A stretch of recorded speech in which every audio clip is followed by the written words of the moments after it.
परम पूज्य गुरुदेव की सूक्ष्म सत्ता गायत्री तीर्थ शांति कुंज के कण कण में समाई हुई है। उन्हीं का संदेश ही यहाँ के गीतों, प्रवचनों और गोष्ठियों में गूंजता है, परंतु फिर भी उनकी स्थूल वाणी का एक अंश भी सुन पाना आज भी उतना ही सौभाग्यपूर्ण और प्रेरणाप्रद है। सुनिए उनकी अमृत वाणी। अपने आप को बदल लेना आपके हाथ की बात है, परिस्थितियों को बदलना आपके हाथ की बात नहीं। लोगों को अपनी मर्जी का बदलना आपके हाथ की बात नहीं। जो आपके हाथ की बात नहीं है उसके लिए आप प्रयत्न करेंगे तो बेकार हैरान होते रहेंगे। आपके घर वालों को आपका अज्ञानवर्ती बनना चाहिए, ये मत सोचिए। आप ये देखिए आप उन घर वालों के प्रति अपने कर्तव्यों का पालन कर सकते हैं कि नहीं, बस इतना ही काफ़ी है और आगे बढ़िए मत। परिस्थितियाँ आपके अनुकूल बन जाएंगी, मत सोचिए। परिस्थितियाँ कहाँ बन पाती हैं आदमी की स्थिति के अनुरूप। श्री कृष्ण भगवान सारे जीवन भर प्रसाद तो करते रहे, पर परिस्थितियाँ कहाँ बनी उनके हाथ में, आप बताइए। गृह कलह हुआ और सारे परिवार के लोग मारे गए।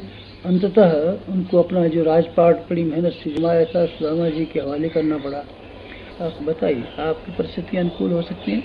भगवान की परिस्थिति अनुकूल नहीं हुई तो अगर आप ये सपना देखते हैं कि हमारी मनोकामनाएं पूरी हो जाएंगी और हमारी इच्छानुकूल परिस्थितियां बदल जाएंगी, ऐसा सोचते हैं तो आपको नहीं विचार करना चाहिए। दुनिया आपके लिए बनी हुई नहीं है और आपकी इच्छा के लिए इस पात्रता की और पूर्व संचय कृत्यों की जरूरत है। वो अगर न हो, आप क्यों सोचते हैं कि आपकी इच्छा अनुकूल हो जाएगा? आप बदल दीजिए।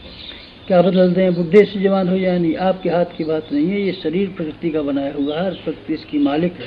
तो जब चाहती है पैदा करती है और जब चाहती है समेट लेती है। आप प्रकृति के मालिक हैं क्या? बुढ़ापे को जवानी में बदल सकते हैं क्या? ना। मौत को जिंदगी में बदल सकते हैं क्या? ना।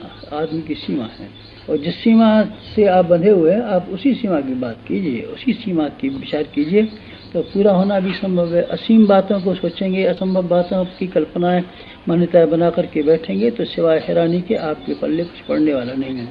आप हैरानी में न पड़े। जो उचित है उसी को विचार करें, जो संभव है उसी में हाथ डालें। आपके हाथ में यह संभव है कि अपने मन को बदल दें, अपने ढर्रे को बदल दें, अपने रवैये को बदल दें, अपने सोचने के तरीके को बदल दें, अपने स्वभाव को बदल दें। ये बदल देना आपके लिए बिल्कुल संभव है। आप जहाँ से जाएं तो आप एक ऐसी ज़िंदगी लेकर के जाएं जो सब किसी को बदली हुई मालूम पड़े। आकृति तो नहीं बदल सकती आपकी, पर प्रकृति बदल जाएगी। आकृति अब कैसे बदल सकती है? आकृति नहीं बदली जा सकती। आपका शरीर की बनावट नहीं बदली जा सकती। आपका स्वभाव बदला जा सकता है। अब तक तो आपकी ज़िंदगी में दो काम शामिल रहे हैं। एक ज़िंदगी के जो काम शामिल रहा है उसका नाम है पेट भरना, दूसरे शब्दों में उसको लोग कहते हैं। दूसरा काम आपके जिम्मे रहा है प्रजनन, शादी कर लेना, ढेरों के ढेरों बच्चे पैदा करना, ढेरों के ढेरे बच्चों के खर्चे के वजन को कंधे पर उठाना, उस भारी वजन को उठाने के लिए उचित और अनुचित काम करते रहना, दिन और रात चिंता में डूबे रहना पेट और प्रजनन के लिए। यही तो काम रहा है। और बताइए और कौन सा काम किया? इन दो कामों के अलावा और आपने क्या काम कर दिया? चलिए तीसरा एक और काम भी किया होगा आपने, अपने अहंकार की पूर्ति के लिए, ठाट बाट बनाने के लिए, लोगों की आंखों में चकाचौंध पैदा करने के लिए। हो सकता है आपने कुछ ऐसे काम किए हों जिससे आपको बड़प्पन का आभास होता हो। बड़प्पन का आभास होता है, बड़प्पन का आभास है नहीं। ये बड़प्पन दूसरों की आंखों में चकाचौंध पैदा करके आप किस तरीके से बड़े बन पाएंगे? बड़ा बनना तो अपने व्यक्तित्व की कीमत और व्यक्तित्व के मूल्य बढ़ा देने के ऊपर है। आंखों में चमक तो कुछ भी पैदा कर सकते हैं। आंखों में चमक से क्या है?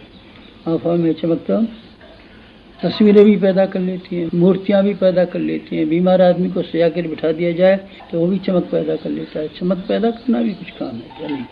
उसमें सिवाय अहंकार की पूर्ति के दूसरा कुछ है नहीं। हम बड़े आदमी हैं, बड़े आदमी हैं, बड़े। अरे आप क्या बड़े आदमी?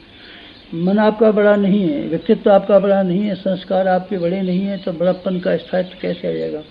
सारी जिंदगी आपकी इन तीन कामों में खत्म हो गई है। अब कृपा कीजिए अपनी ज़िंदगी में कुछ नए काम शामिल करिए। हम अपने स्वभाव को बदल दें, हम अपने चिंतन को बदल दें, हम अपने आचरण को बदल दें। अपने कुटुंब के प्रति जो रवैया है, जो आपकी सोचने का तरीका है, उसको आप आसानी से बदल सकते हैं। और आपको बदल ही देना चाहिए। तो अपने समाज को प्रगतिशील बनाने के लिए, उन्नतशील बनाने के लिए कुछ न कुछ योगदान देना, ऐसा निर्धारण अगर करके आप ले जाएं, ऐसा कार्यक्रम यहाँ से बना के ले जाएं, ऐसी तैयारी में जाते ही आप जुट जाएं, तो मैं ये कहूँगा कि आपका भविष्य इतना इतना शानदार होगा कि आप देख करके स्वयं दंग रह जाएंगे। और जो भी आपके संपर्क में आएंगे वो सब ये कहते रहेंगे इस आदमी का कायाकल्प हो गया। आप ऐसा कर पाएँ तो आपका सार्थक हो जाए। ये शिविर आज की बात समाप्त।